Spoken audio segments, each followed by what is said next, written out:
Zimbabwe has emerged from a very difficult political situation, and they've now held their recent elections, which went well, but they still have sanctions that many countries around the world have imposed on them. We've been some of those who've been calling on the world to relax the sanctions or lift the sanctions altogether so that Zimbabwe can begin to operate in an economic manner with the capabilities that it has. They are currently facing serious economic challenges, and they can be assisted by the world if those sanctions are lifted. But at the same time, yes, they are having discussions with us as South Africa about the economic challenges that they're facing. We are involved in serious discussions to see how best any form of assistance can be made available to Zimbabwe. We have not yet reached conclusion. We've had the Minister of Finance on our side and the Governor of the Central Bank getting involved in their counterparts on the Zimbabwean side, and President Mnangagwa and myself will meet at a later stage to see what is possible. I'm not able to say whether, the change of their monetary currency would be the silver bullet that they need or not.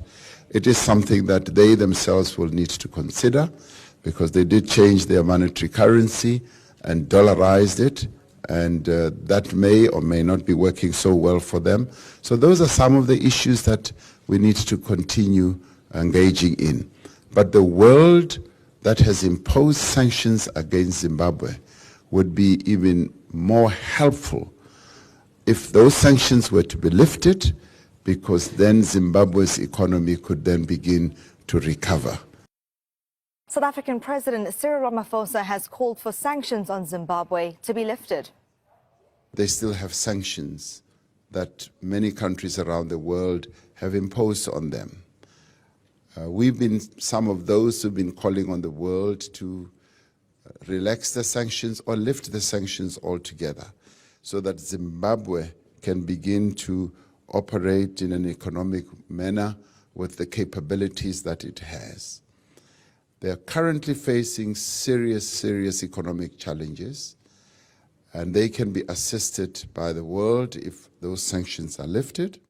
Well, Ramaphosa went on to say the two countries are discussing measures, including a bailout package to address the economic crisis. Zimbabwe's government has been accused of a brutal crackdown during protests over a rise in fuel prices. The country's Human Rights Commission accuses the security forces of systematic torture. The US, the UK, European Union and other states have imposed sanctions against Zimbabwe over rights abuses during former President Robert Mugabe's time in office. Online, there's been sharp criticism of the South African president's comments, with accusations he's out of touch. He speaks of sanctions, but nothing about corruption. He says nothing about the black-on-black violence that's going on in Zimbabwe right now. He speaks of a bailout package with no conditions. No conditions, no economic reforms required, no... What about the human rights violations, Mr. Ramaphosa? What do you stand for? Because right now you look like you are just part of that SADC brotherhood who are only interested in benefiting from the system. Our society remains dysfunctional, and all you people are concerned about is being able to control the people and to benefit from the resources. So we're seeing similar sentiment on Twitter. Zimbabwean opposition politician and lawyer David Coltart says Ramaphosa's statement was exceptionally disappointing. The root of our problems is the willful disregard for Zimbabwe's constitution by the Mnangagwa regime. We discussed the matter of other countries in our region, particularly Zimbabwe, and called upon the EU to review its position on Zimbabwe with regard and to move towards lifting whatever sanctions they might still have on Zimbabwe, because Zimbabwe is on a path of great reforms, and we insisted that this needs to be supported as Zimbabwe has turned a wonderful corner. To ensure that no country is left behind, we reiterate our position as the African Union that economic sanctions against Zimbabwe and Sudan should be lifted to allow their governments to respond adequately to the pandemic. We've been very clear as South Africa, and we've made the call, as we said earlier, internationally, in whatever international fora that we've had occasion to participate in, that the sanctions that have been leveled against Zimbabwe are unfair, they are unjust, and the time has now come for those sanctions to be lifted. And in fact, we have been calling for those sanctions to be lifted immediately because they impede the growth of the Zimbabwean economy, and they also are having an adverse effect on the ordinary people of Zimbabwe. And we want those sanctions to be lifted, in fact, yesterday and not tomorrow. In this regard, there is also an urgent need. We've argued and stressed for economic sanctions against Sudan and Zimbabwe to be lifted in order to provide the necessary space for these countries to devote their resources towards fighting against the COVID-19 virus. U.S. President Donald Trump says sanctions against Zimbabwe will stay in place despite the changes in government in that country. The decision was announced in a letter to Congress. President Trump's letter notes the November 2017 change in government after former President Robert Mugabe's resignation, saying it offered an extraordinary opportunity for Zimbabwe to set itself on a new path that could allow for re-engagement with Washington. But like several United States senators who held a hearing on Zimbabwe late last year, the Trump administration remains skeptical. Zimbabwe has a new president, but the critical questions of whether the new government reflects material change from Mugabe's decades of rule and what path Zimbabwe is likely to take under President Mnangagwa, these are things still left unsettled. He'd been closely allied with President Mugabe since Mugabe's rise to power. He stands accused of orchestrating a string of massacres in the early 1980s to consolidate Mugabe's power, leaving as many as 20,000 people dead in Matabeleland. Importantly, A view shared by colleagues across the aisle. I'm concerned that despite the promises made by President Mnangagwa to rooting out corruption, to having free and fair elections, and to overseeing an inclusive government, there is simply not yet enough proof that this regime will be any different than the one before. President Trump has called for concrete actions on the political and economic front by President Emmerson Mnangagwa, who will mark 100 days in office on Tuesday.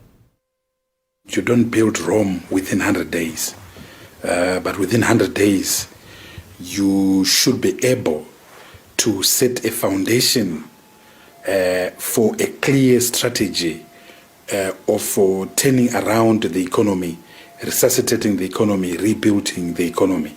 And regrettably, with Emmerson Mnangagwa, he has failed and failed absolutely to set and put a fingerprint, a footprint in the economy. And part of his problem was that he actually did not have a plan. He actually did not have a strategy. The United States president says that in response to persisting threats on these fronts, he has determined that it's necessary to continue to maintain the punitive measures. Mnangagwa, some army generals and other top officials are all targeted by measures for alleged human rights abuses and previous election rigging. Shervin Brycepease, SABC News, New York. Sanctions must go. Remove them now. Audio thoughts of the Prince on Prince Miller Entertainment TV. Today is the 5th of November 2022. Remember guys to like, share, comment and follow. Welcome to another edition of Audio Thoughts of the Prince on Prince Miller Entertainment TV. Remember guys, you are free to comment in the comment section. Yes, let's agree and disagree. Just in the comment section. So you just watched South African President Cyril Ramaphosa.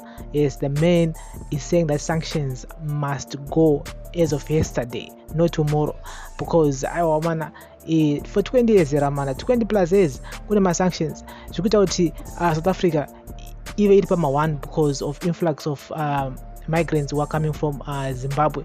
And so I went on Hope's Facebook account, of course, the man had to say regarding to this. He had been talking a lot about it during last week's sanctions week, and he said that I want to assure South Africans that only a free and fair election in Zimbabwe and no sanctions propaganda will fix the immigration crisis in that country.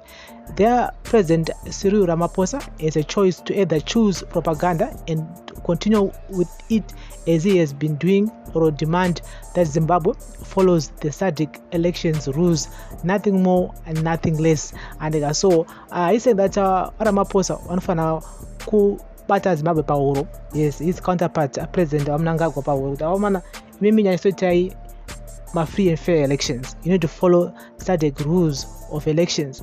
Kutoti muwe mune ma free and fair elections. So that my sanctions are visco. Remember what ma Americans and ma British yakasa ma conditions and garipo.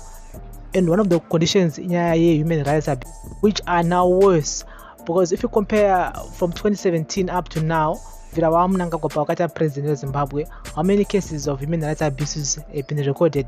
I mean, a lot of them. And we thought maybe Mugabe vaenda kwane Second Republic, yes, Zimbabwe ichange ichiviswa ma sanctions, ichange chiona free and fair elections, ichange chiona zvakawanda different from what Mugabe used to do, but it seems like zvinhu zviri kutoramba zvichoita worse. And so someone said who is representing the masses if there is no one invited just calling themselves? There are no sanctions but propaganda in Zimbabwe. We only have corruption and human rights violations. It's also propaganda to say South Africa is responsible for Zimbabwean people social and political and economic problems in any way. Zimbabwe as a country was collapsed by Robert Mugabe and nobody else, and is responsible for everything, including his people running to other countries for whatever reasons. South Africa is only a mediator. Be loud about that as you are loud about everything else. Yes, I do agree 100%. Ramaphosa, our concept of Zimbabwe, the problems which we are facing as Zimbabweans can only be solved by us as Zimbabwe. Even though as a mediator, I feel like South Africa needs to be in the middle of this whole issue.